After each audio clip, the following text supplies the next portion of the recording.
right, off the radar, back at it. What can I say about my next guest besides the fact that he's buff, he's the stuff, and the girls just couldn't get enough? You know I'm talking about Buff Bagwell. Buff, how we doing? Dude, I'm doing fantastic. I really am. You can't lie. I mean, this coronavirus thing really has. I mean, to the point of literally upsetting me. I mean, like when I watch AEW and I see, the boys around the ring. I mean, that upsets me. It's like, God dang, man, that's got to be so hard for them. And I can relate. If you remember in the old days of the NWOs first starting, we wasn't allowed in the ring. We wasn't allowed in the building. Okay. So we did our matches with an NWO rep that had like a hood on, and we do matches and with nobody in the building, and it was really tough, bro. It hurts more when you fall. I mean, okay. It's a big deal. So it does bother me to see these guys that no different than the ball players, NFL, college, all that, that are possibly missing seasons. I watched the LA Charger thing. I can't remember what they call it, but it's an HBO special they do. Heat, something with an H. And it just shows. Are you talking about Hard Knocks? Hard Knocks. That's all right. it. Hard Knocks. And dude, I was glued, bro. They had all the locker rooms 6 feet apart. Every locker was 6 feet apart. When they high-fived, when they fist pumped 6 feet apart. Bro. Wow. And I mean, don't get me wrong. There's times that they were closer than 6 feet and things like that, like anything else. Okay. But dude, it's really changed. I mean, everybody's life. And at first, it was only going to change people that drew a crowd. Right. And then within about a day, no more than about a day or day and a half, it affected all of us. It's crazy, isn't it? So, yeah, it was really a crazy deal. And so we're just, waiting to, I mean, keep in mind, if Jesus Christ came down tomorrow and said, hey, the coronavirus is over, we're all good to go, schools are closing down, so why would people come to schools to see us wrestle? Right. So it's going to be a while, bro. I mean, I hate to say this, I'm talking 2 or 3 years, bro, maybe. Yeah. And that's really bad. It's bad. I mean, this is way down of what I'm being totally honest about, and I've lost about 40 to 50 grand from appearances and independent from the very start of the March. Oh my goodness. Coronavirus thing from March. If you just want my lowest paycheck of a month ever, which I did, which was 5. It's 5 times 6 is 30. Right. So that ain't counting selling 8x10s, t-shirts, all your gimmicks, all that stuff. So you're talking, 40, 50 grand, dude, that just is gone, bro. It's gone. Crazy time to be alive. It really is. It is. It really is. It really is. But we got to hang in there. Me and Johnny Stringer had a really big talk yesterday. He's going up today. He's going up tomorrow to do 4 days of television Impact Wrestling. Okay. And on TV. Sure. But then again, keep in mind, we do TV so we can get independent shows to pay our bills, and that's how. Oh my God, he's on TV, so man, we want to get him on the poster and Impact Wrestling and and let's get him on there, Yeah. But there's nowhere for us to go. So he's doing those TV tapings just to get paid and go. Okay, now what? Sure. So it's a tough position for all of us. And me and Johnny had a really deep conversation. Me and Johnny are really tight, and we've been tight for the last 5 years. And we do every road trip together. And I've brought him a lot of bookings. He's brought me a ton of bookings. and we worked together through all of my injuries I had. But now I'm right at back to 100%. But at the same time, out there it was hip replacements and I got staph in one, and it was just a nightmare. But then all of a sudden, even my own fiance, she was like, I didn't know you could move like that. You know, because she'd never seen Buff Bagwell wrestle. Really? You know, and all of a sudden here's Buff out there, you know, tackle, drop down, leapfrog, you know, hip toss, arm drag, you know, come up doing my dance, right. You know, and I was like, what? I never saw that before, you know. So that was a lot of fun to see her really get a chance to see what I was really about, you know, because she had no idea about any of this stuff. She just learned to love it because I loved it. And one thing I wanted to say is we were lucky enough to start a wholesale car business. Oh, really? Right before the COVID thing happened. Okay. And it may be our lifesaver, dude. I mean, let's just be honest. But we were lucky enough. Like I said, I know a lot of wrestlers out there that they've not got a second thing on the backup. Too bad, yeah. And keep in mind, and I was one of those guys for years, because when you're Buff Bagwell and you're wrestling for Ted Turner, you're pretty much okay, bro. Yeah, definitely. You think. And then all of a sudden, I would think. You would think, and all of a sudden you're in a room going, are y'all firing me? and they go, no, we're going to release you. I was like, oh, Lord. Start shaking hands and get out. It's over. Yeah. So it was rough. So I'm really excited about the future, to be honest with you. This COVID thing's going to get over. We're going to find a vaccine. But it is going to take some time before people start trusting it. And I mean, even Johnny Stringer's kids go to Etowah High School. That's a high school in Cobb County, Georgia. Okay. And it may be Cherokee now, but when I was growing up, it was Cobb. Okay. But it may be Cherokee. But regardless, first like 3 or 4 days, they had like 1,100 cases. Unbelievable. And so they shut it down again. Yeah. And now only for 3 weeks, which I'm not sure how that's going to work or how that is going to make it better. Yeah. But 3 weeks later, we're going to make it okie dokie. So you brought up a lot of interesting things. We're going to jump deep into your career, but you just got engaged recently, about 4 months ago, correct? Yes. So congratulations, first off. Thank you. Absolutely. So I'm curious, how does one propose to their future wife during the quarantine? Well, that's easy. We've been around each other for a long, long time, and we started as literally her being my agent. Okay. And I mean, shoot, 100% shoot. No, I'm her training partner, and we're messing around on the side. It was 100%. She was interested. She booked Scott Hall, Kevin Nash, Scott Steiner, Johnny Swinger, Carlos, and me at one show at WrestleCade. Okay. And give them $100 each for food.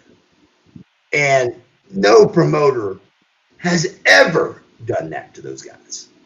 But did one say thank you? Absolutely not. Absolutely not. So it just she was trying to do what I've been trying to teach her. She was trying to make a professional business out of a very unprofessional business. Okay, awesome. And but she learned a lot of lessons. But now we're more on this wholesale car thing, and it's called Buff Bagwell Motorsports. If you want to look it up, definitely. It's called Buff Bagwell Motorsports, and we're about 4 or 5 weeks before you're going to see me on my website going, hey, we got a 2000 so-and-so right here, daddy. So we're waiting on that. But our deal was always making sure the car was 100% ready before we ever did that. So that's but yeah, how a person does that is just become. We were such great friends that I said, look, dude, let's just do this. Let's just. I like to be married. Sure. I think it's the right thing to do, and not just that, not biblically or anything like that. I've got faith, and I believe in God, and I believe in Jesus dying on our cross for our sins at 33 years old, Sure. and all that. Lamb's Book of Life. I can talk about it all day long. I mean, I got a great faith, a great walk, but at the same time, you got to realize that it's just just to make everything go smooth and go right, we got to just make that step and make it right. And so that's how you do it. We just said, look, let's do this, and let's so we're actually, believe it or not, we're waiting on a few things just with health insurance from when you get divorced. Okay. And you know how nasty this world can be. I mean, it's insurance, and if you do something wrong a little too soon, the health insurance don't get covered over, and you got COBRA. And I've learned so much through getting divorced. It was like, and especially like you said, at the worst time of the world. Seriously, I mean, during COVID. So we're excited, and just want to be together for the rest of our lives, and that's what we're doing. Very good. Nice. So take me to the beginning. How did you start your career in wrestling? How I started my career in wrestling was I was, believe it or not, I was a licensed massage therapist. And I'm laying at the pool one day, and it wasn't paying the bills. It was paying some bills, but it wasn't paying, it wasn't going to make a living. And I'd already figured that out for sure. And across the pool, and it's in her book, it was Missy Hyatt. Okay. And Missy Hyatt saw me across the pool, and she goes, move me in to wherever that guy lives. Now, I can't hear any of this. It's 150 yards away across the pool. I'm laying at the pool, depressed as could be, thinking about what am I going to do next. I mean, my second wife, my first wife, is stripping to support us. Okay. Now, was that my idea? No, that was hers. But still, it saved our lives. So here I am. Here we are driving 91 Corvettes, 91 Jeeps, and everybody thought because I was wrestling, right, we're making this big money. They don't know that I'm making $20 a match as the Fabulous Fabian. That was my first name. Okay. Ever. The Fabulous Fabian. Before the Handsome Stranger, then. Yes, before. Now the same group, which is North Georgia Championship Wrestling, the same group started Global Wrestling Federation on ESPN. Same group. Okay. And they came up with this Handsome Stranger thing. And of course, Steve Austin's best line is, we take one of our best looking guys and we put a mask on him. I mean, what are we doing here, guys? I mean, come on. I mean, but hey, a lot of guys came from there, bro. A lot of guys came from Global. You got Harlem Heat. You got Del Wilkes, the Patriot. You got the guy that was the Tarzan dude that wrestled barefooted, that had a short run. Is it Jungle? Is that Jungle Jim Steele? Yep. Right? Okay. Yep. No, I don't think it was Jim Steele. I think it was another cat. There was also Conan or Chris Walker. Chris Walker. Got it. Yeah. Chris Walker. Conan. Chris Walker. Yeah. And we tagged as tag team champions in the original North Georgia as Fabian and Conan Chris Walker. Okay. And you had the long hair and the great body and all that. And he had a decent run, but he just didn't quite have the it factor. He just really didn't. And that's just being straight up. And so we did that, and then we went to Global, and we really thought that this was we were going to be the third powerhouse. We were going to be the third powerhouse. And we had ESPN time slot, and I think it lasted 3 months. Wow. And it was over. Was it just a budget issue? It didn't last long. I think so. They came in, and it was a woman that had the money. Okay. And I'm embarrassed to say I don't remember her name, but I was 19, bro. And that was 31 years ago. Of course, yeah. So I was 19, but she loved me to death. They had real roses that I would come out as a handsome stranger and pass out the roses to all the the people at the old school Dallas Sportatorium, bro, where the Von Erichs and I mean nostalgia throughout. Bro, you're talking about the Von Erichs wrestled there, every one of them. Yeah. So it was a real big deal, and she came in, fixed all the locker rooms up, painted everything and everything. And I remember coming in the first day, and I came in the locker room, and the heels and the baby faces are in the same locker room, and I go, oh. I said, wait. I go, you mean y'all can talk a little bit? And they go, yeah. I go, oh my God. So from that point on is when I really started to become a much better wrestler and figuring it out. Because nobody can just go out and wing it like a Flair. There's your Flairs and your super wrestlers like your Tully Blanchards and your guys that I give the utmost respect to. But sure. You just don't got a lot of those guys, and so, to have that was wonderful and be able to, just to go over a few things, just a few, just, hey, here's a little bit of a beginning, a little bit of a heat spot, a little bit of a comeback, and we'll go home, and just to be able to do that, if you knew what you were doing, it became, oh my God, I finally figured this out. I can do this. Okay. I can do this. I would leave several shows, bro, and go, I can't believe this. I can't.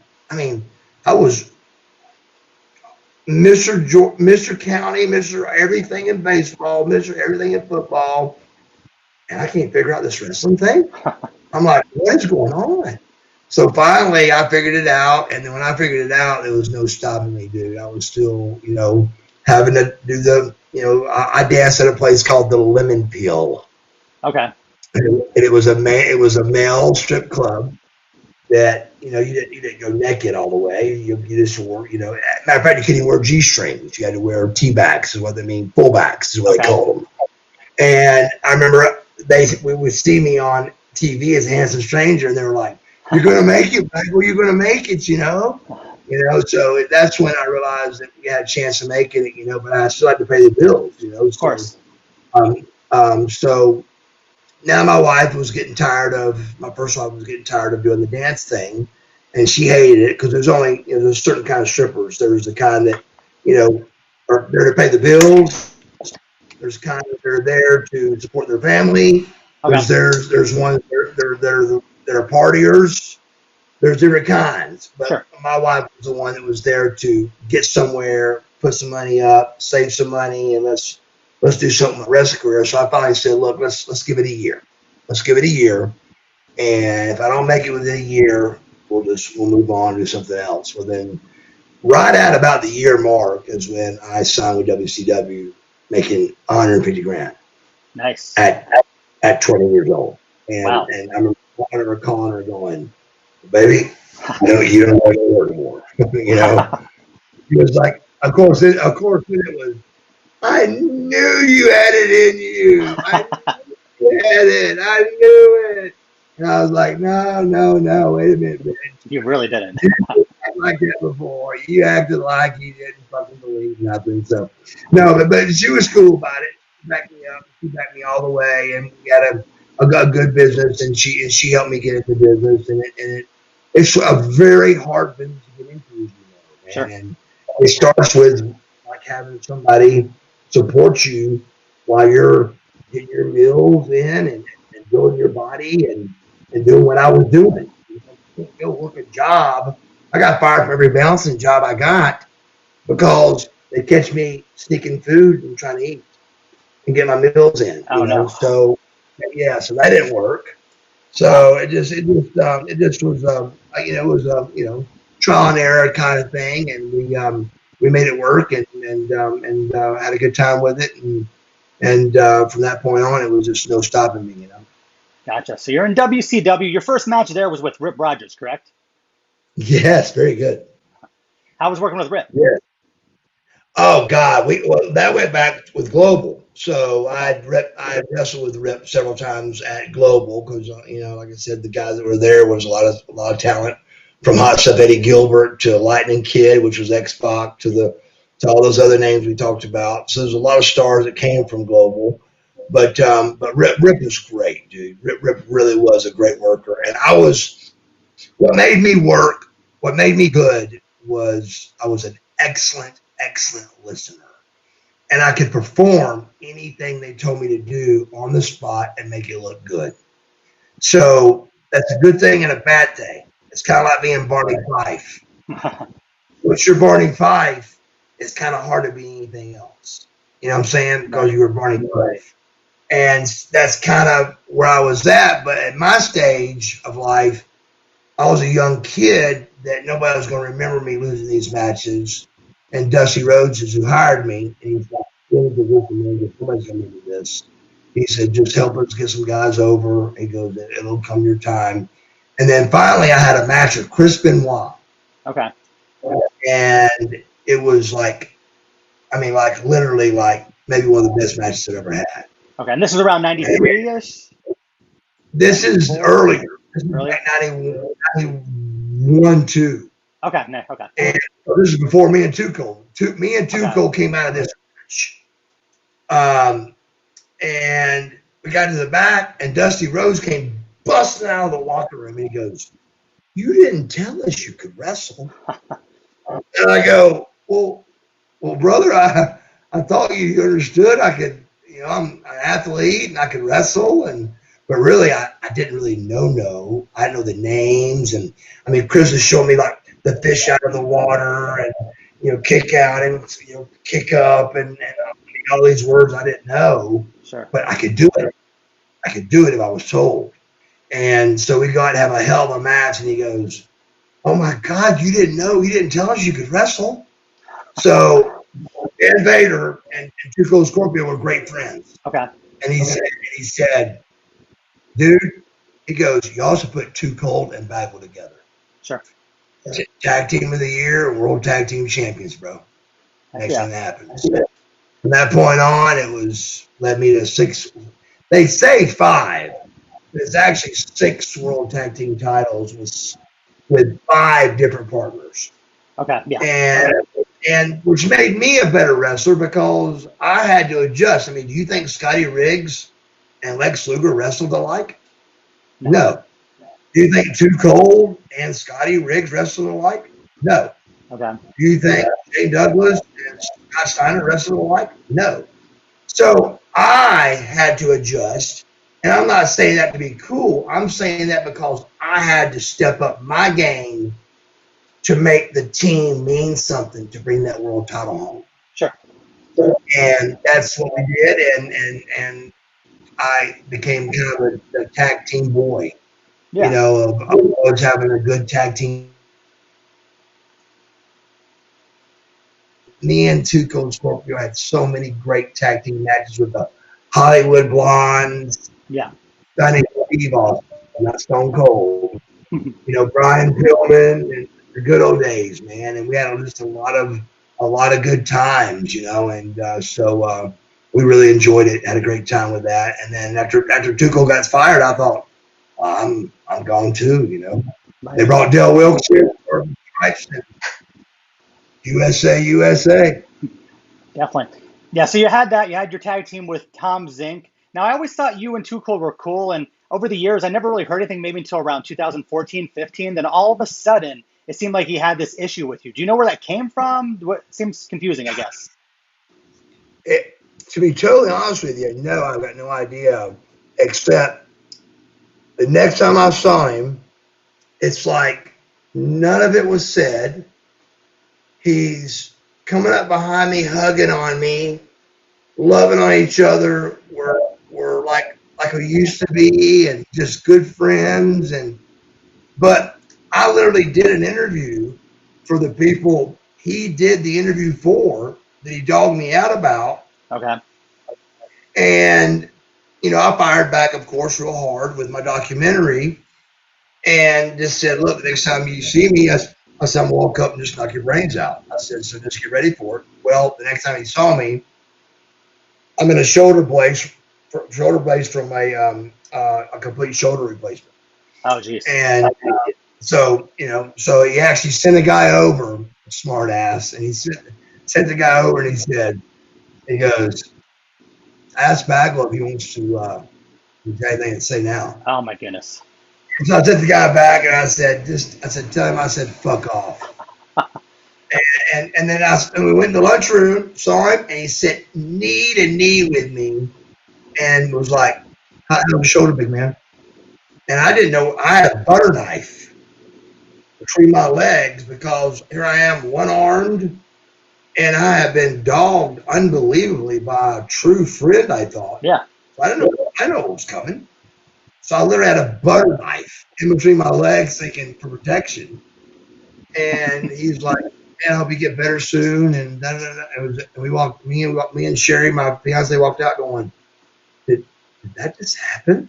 What the heck? So from that point on, dude, I mean, every time we saw him, he came over and hung out with us and just had such a good time. And so I don't know if that was something he was trying to do or make an angle out of, or I don't really know. And you know what? I didn't ask. Okay. It went smooth. We were out of the dark with it. And I just didn't want to stir nothing up, dude. I loved him. I love Cold Scorpio. I love him to death. I think he's absolutely one of the best workers in the business. He's a great worker, no doubt about it. Yeah. He's great. I mean, like when he's in the ring working these young guys, I mean, dude, it was forearm, Rick Rude forearm stuff. I mean, not snug, stiff. I mean, just boom, boom, boom. And I'm going, y'all tag me in when y'all get done with all that shit. I said, I'm going to do my little dance. I'm going to do a little pose. And I'm going to do a little one of these and a little one of those and a little one of those. But Too Cold, man, he's a stallion, bro. He's a stallion. Awesome. So you guys are on good terms then. Super terms. That's good. Good to hear. I'm really glad about that too. Awesome. I did want to acknowledge Tom Zenk real quick. Unfortunately, we lost him a little while ago. How was working with Tom? Yeah, man. How old was he when he passed? Was it 52? I'm going off the top of my head. It was around 52. It was pretty young. I know, dude. I know. So that's why I asked. But Tom was wide open, bro. Tom and Pillman were the first guys I really hung out with, and Tom was wide open. I mean, one morning at 4 o'clock in the morning, I remember getting a knock on the door, and I was like, who the hell's that? I go to the door, and it's Pillman. And he goes, hey, can I borrow one of your razors? And I went, for what? He goes, we're going to shave this girl's pussy. This was Tom, or this is? This is Pillman. This is Pillman, okay. But I knew Tom was with him, and I went, just keep it. The sad part is, I actually think I still have the razor. Oh my goodness! They just emptied the cartridge out, and I still have the razor. Oh my goodness! But back then I didn't think like, well, I'm gonna go down there with them. You know, I was 20 years old, dude. I was like, I didn't know what a beer was, a pill was, or I mean, it was just pro wrestling. You know, I'm gonna be a pro wrestler. Sure. But Tom Zenk did help me a lot. He was another one of the first that really showed me the moves and how to do things, and we just got our brains completely beat out by Steve Williams, Dr. Death, and who was his partner, the Dr. Death, and he had the long blonde hair. In WCW. George, or not George, but Gordy. Okay. Terry Gordy. Oh, Terry Gordy. Okay. Yeah. Terry Gordy. And Terry Gordy, I literally almost went to him, had a fist fight. Would have been good. Probably would have been good. I probably ended up on the south side of that one. Terry was a tough guy, yeah. But it pissed me off because he clotheslined me right in the mouth. And one of my teeth, which my teeth were perfect back then, and he took this tooth, and the tooth was touching the roof of my mouth. So I had to go up in the roof of my mouth and pull the tooth down.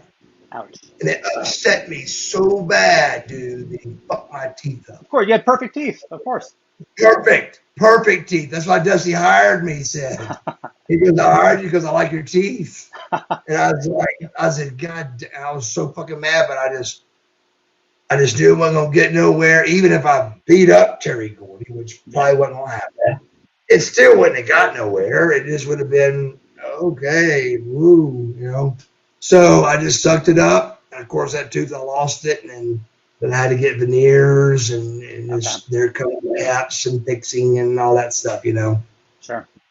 Gotcha. So you also had your tag team with Scotty Riggs. You guys were champions. You were tag team champions many times. You had your win against Harlem Heat. I was working with Scotty. Yeah. I loved working with Scotty because for starters, it was completely my idea. Okay. And WCW allowed it to be, which was huge. I went to him with this idea of baby faces wearing earrings, chokers, goatees, kind of like the NWO thing that happened later on, if you think about it. Mm-hmm. We all thought we're supposed to be heels, right? Right. Next thing you know, we're huge baby faces. So it was kind of the same inkling I was thinking about, but didn't even really know what I was doing. I just knew that having a goatee and me being in a club didn't make me a bad guy. It made me cool, and women dug me and checked it out, and the earrings were cool, and chokers were cool, and just, you know, almost, I mean, to be honest with you, to the boys, until they started loving me, you know, it was almost that prima donna, you know, fag stuff, you know. Okay. Oh, that was a fag, and, you know, this and that. Yeah, every good-looking guy gets the fag rumor, you know.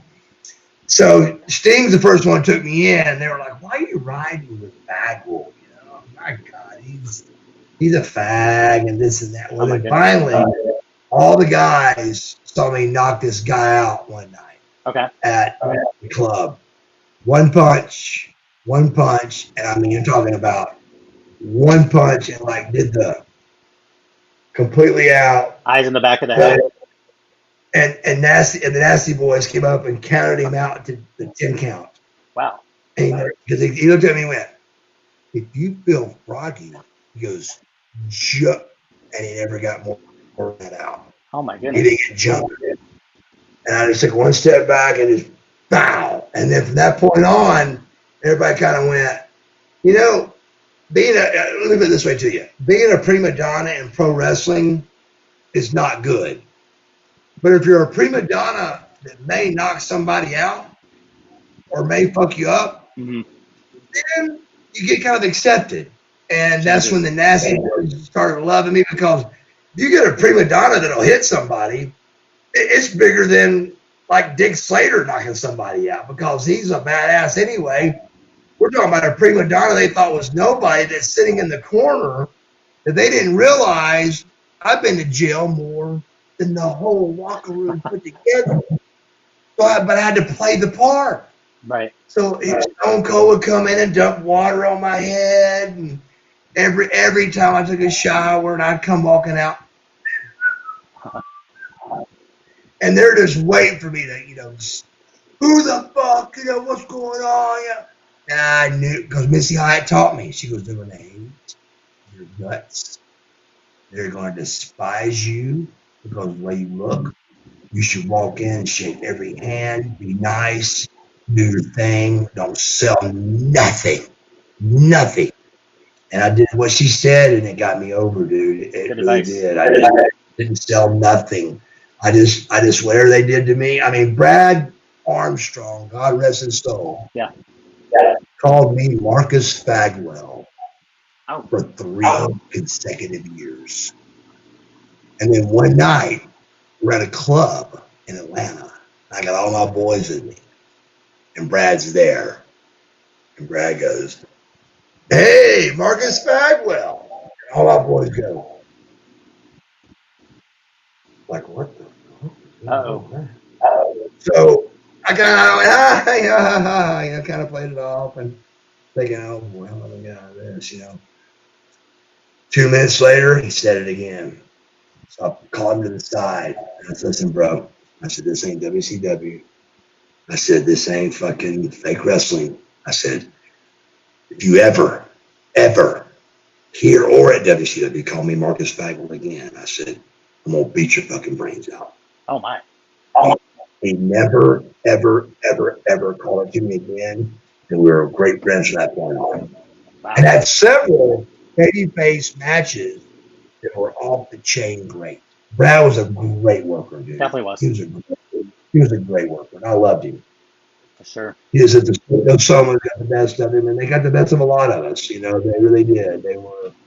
The Summers were a bad thing for all of us because it was a quick fix. We went off the air at midnight, and we needed something to bring ourselves down, but something not too down that we could eat, wake up, and then tomorrow go to the gym again. Of course, yeah. And so Summers just happened to be the perfect drug for that. And unfortunately, they're very addicting. And the deal: 2 turns to 4, and 4 turns to 6, and 6 turns to 8. And then, every wrestler has had their doubts and inputs with Summers. There's no doubt. But it's just a matter of just willpower and just trying to do the right thing and coming out on top. For sure, definitely. So you had your tag team, and I believe you guys split up around 96. You ended up going to the NWO, of course. How did they approach you about splitting you guys up, or was it your idea as well? Or no idea at all. I had no earthly idea. There was probably about 6 guys. I think I was number 7. I think. Yeah. And I'm only going by what I've been told on that, but I think I was about 6. I was about 7. Mm-hmm. And it was in Salisbury, Maryland. And Eric Bischoff didn't like me. He wasn't a big Buff Bagwell. He wasn't a big Marcus Bagwell fan. Okay. So I wasn't Buff Bagwell yet. I was still Marcus Bagwell. It was still Marcus Bagwell and Scotty Riggs, which I named Scotty Riggs. And where that name came from was Riggs and Berthold from Lethal Weapon. Okay. I came up with Scotty Riggs. Nice. I came up with Riggs. Riggs was a good name, and because his real name is Scott Antal. And I came up with a cool name, and everybody liked it. Everybody's like, "That's it, man, Riggs." So we had a really good time. We were the same age. He had the dark hair. I had the kind of short hair. He had the long hair. He wore the white boots. I wore the black. I made it all up pretty quick, and had the earrings and the goatees, and I proved to him that you can get over as a babyface, with having a beard or a goatee, and then right after that was they came to me in Salisbury, Maryland, and me and Scotty just came off being World Tag Team Champs for the second time. And they came to me and they said, "Hey, what do you?" Kevin Nash came to me. Okay. And me and Kevin go way back as friends. Okay. And he was from Atlanta. He bounced at the Cheetah, and he bounced at every cool club in Atlanta. So I was at every cool club there could be. And there was 350 pounds of a complete animal named Kevin Nash. It was a stallion. And so he came to me and he was like, he goes, "Look, what do you think about being in the NWO?" I said, "Are you kidding?" I said, "Absolutely, bro." So that's the same night that Bischoff did that. Hey, everybody in WCW's got 30 days, to make their chance to join the NWO. If not, you're fired, Well, we were the first 2. And me and Scotty Riggs came walking out. And, Scotty knew pretty much writing on the wall when I went to the NWO, it wasn't going to be a great situation with what they were going to do with him. Mm-hmm. But he still had a hell of a little bit of run. He had a hell of a good little run there with with the guys in the ring, the flock and all that. And so they had a good little run. And Scotty was a hell of a worker, bro. Absolutely. Great run. Scotty was a hell of a worker. And so I really enjoyed the American males and them enjoying, and them allowing us to do what I wanted to do and give me a little bit of it. And that was the first thing that gave me a little bit of authority to be able to speak up a little bit, because you got to take that a little bit as you get it, a little bit at a time before you're able to say certain things, And I remember being with Bischoff one night when I got back from Japan, and I was pissed because I didn't get my contract before I went to Japan. And I said, I walked in and he goes, Marcus Bagwell, right on the dance floor with all the guys. Oh my. And I went, all the boys were like, ooh. As soon as it calmed down, I said, how does it feel that a fag gets more pussy than you get? Oh my god! And he just busted out laughing. That's fucking great! From that point on, we rode bikes together, and we were, tight as could be. I was on every private jet out of Atlanta, and it just worked. It just was that missing link that he just hadn't really met Mark Bagwell. Okay. And we got to meet Mark Bagwell. Then it took, and we had a great run together. Okay. So becoming Buff Bagwell, I mean, you obviously had a great career up to that point, but it seems like you really were able to be yourself at that time.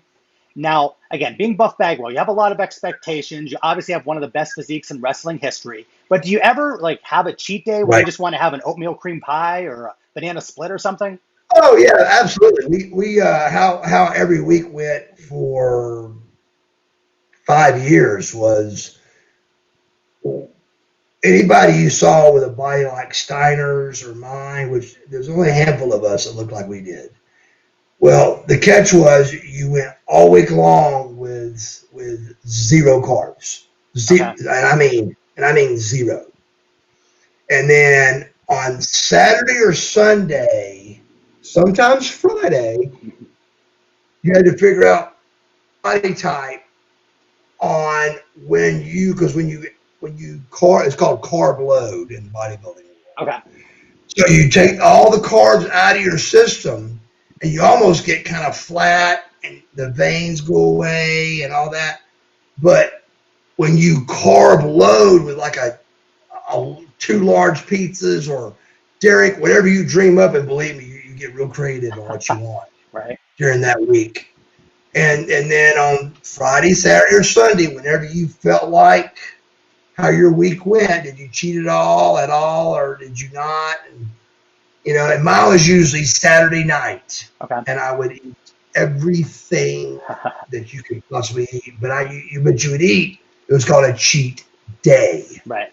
You ate all day long. You ate McDonald's, Dairy Queen, pizza, French fries, everything.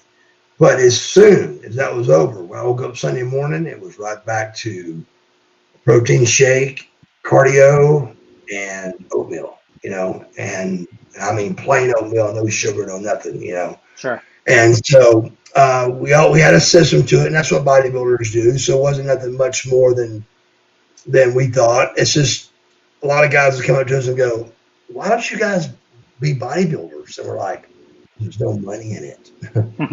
There's no money in bodybuilding. There was money in pro wrestling. There was no money in bodybuilding. There just wasn't. And there was for, an elite 3 or 4 or 5 guys, but that's it, Okay. There was a lot of money to be made in pro wrestling but don't get me wrong, bro. For Scott Steiner to look the way he did every Monday, you got to realize pro bodybuilders shot to look like Scotty and me. They shot to look like us 2 or 3 times a year. Okay. And we had to look like that every single Monday, bro. Absolutely. Every Monday. So that's why every show we went to, there was always a bunch of bodybuilders that had Scotty cornered. Because Scotty was bigger. Scotty was a bigger freak, of course. Mm-hmm. I could walk out with Scotty face on to the camera, and with pecs and abs and shoulders and arms, I could hang with him.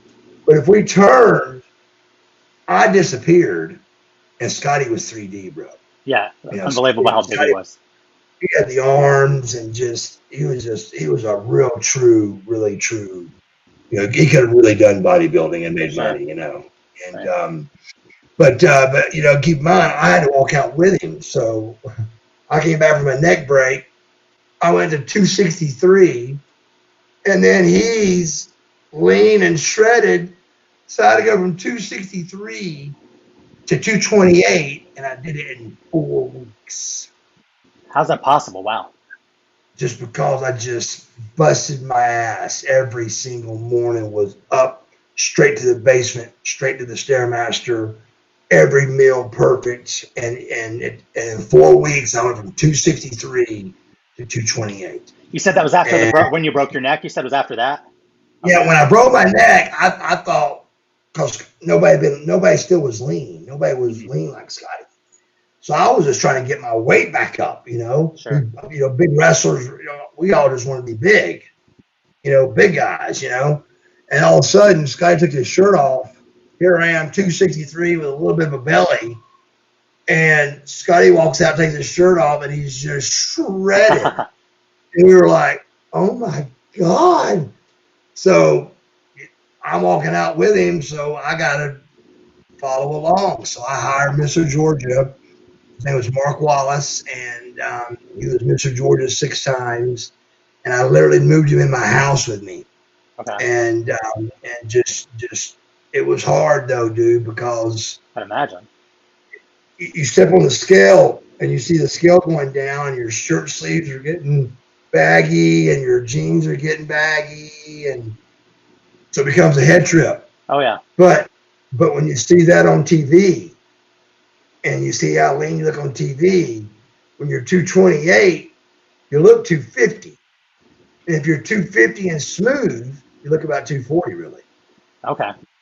So the leaner you are, the better you look, and you don't got to weigh a lot. You look much bigger on TV if you're lean. Gotcha. So it took us a long time to figure that out.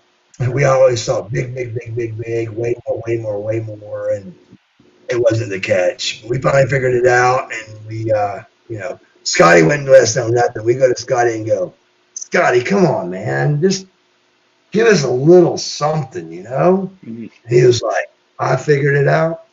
Y'all figure it out. Right. We were like, damn, man. I said, we're never going to look as good as you, bro.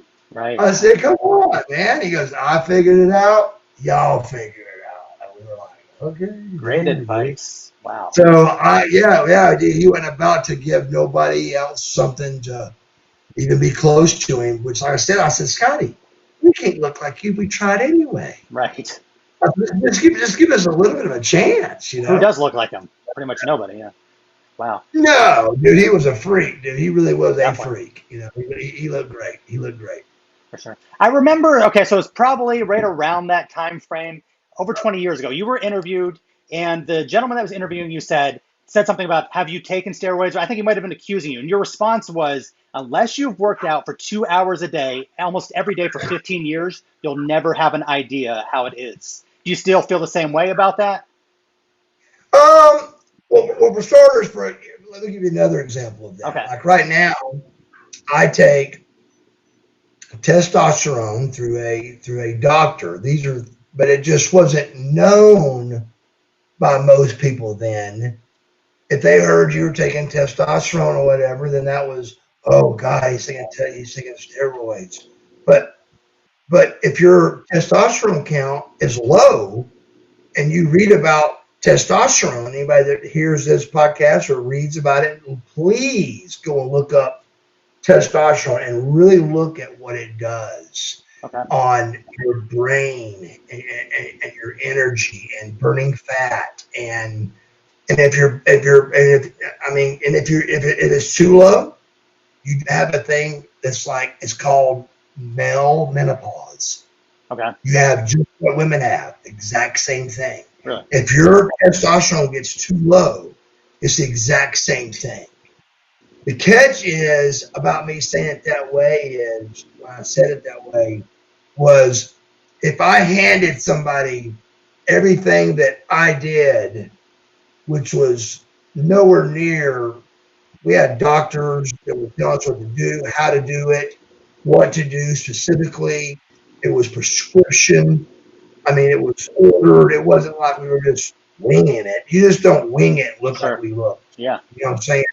So we'd go to Eric and go, Eric, but then again, we worked for TBS. So TBS is, trying to get us to pee in cups and stuff and trying to test us. And we're trying to tell Eric, look, Eric, if you want Steiner to look like Steiner, and you want me to look like me, you're going to have to get them off our backs a little bit, bro. And he did, and made everybody understand what we were shooting for. And at the same time, like I said, the word low T wasn't even a word back then. Okay. And now almost every commercial you see talks about low testosterone and how you get your testosterone brought back up, and so it just times change, but they didn't know what we knew back then, and if you told them, they were going to blame us like, oh, well, that's how he looks now. Of course. Well, our comeback was always, look, here you go.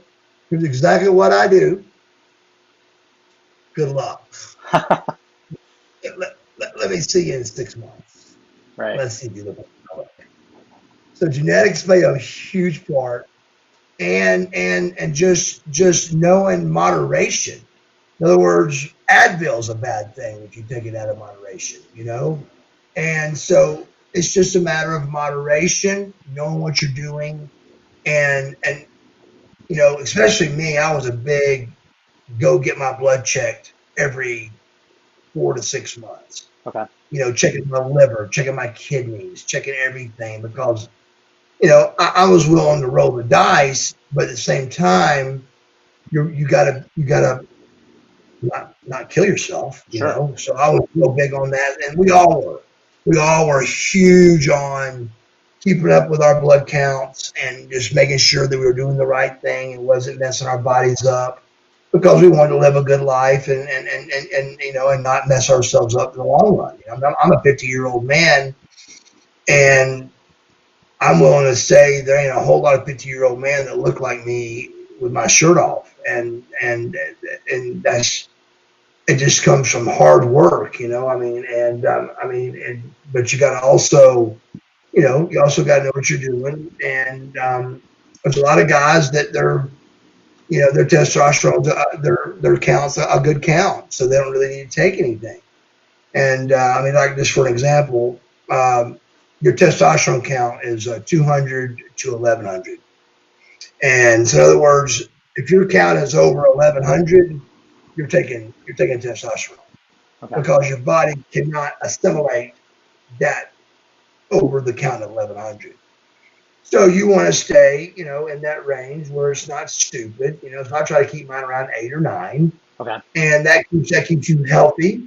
It does, like I said, so much for you as far as your mind and not, feeling bad, and your energy, your sex life, everything. It's really, testosterone is a magical drug.